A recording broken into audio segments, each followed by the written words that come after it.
পূজা পূজা মই ভাবিলোঁ পূজা বুলি ৰাইজৰ নিচিনাকৈ ময়ো এটা ট্ৰেন্সফৰ্মেশ্যন ভিডিঅ' বনাওঁ, কিন্তু কি হ'ব, সময় গ'লে ব'ল নালাগে, তোৰ দ্বাৰা নহ'ব। সেয়েহে ওলাই মেলি আমি প্ৰথমে পূজা মণ্ডপ পালোঁগৈ। আৰু পূজা মণ্ডপ যিহেতু ইয়াত মানুহ একেবাৰে কম, সেয়েহে ভাবিলে আমি প্ৰথমে ইয়াত দেৱী মাক সেৱা কৰিলোঁ।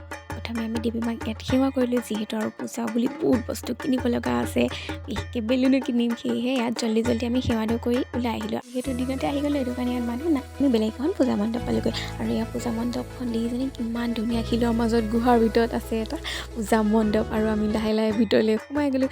ভিতৰলৈ সোমাই গৈ দেখিলোঁ যে দেৱী মাজনী ইমান ধুনীয়া।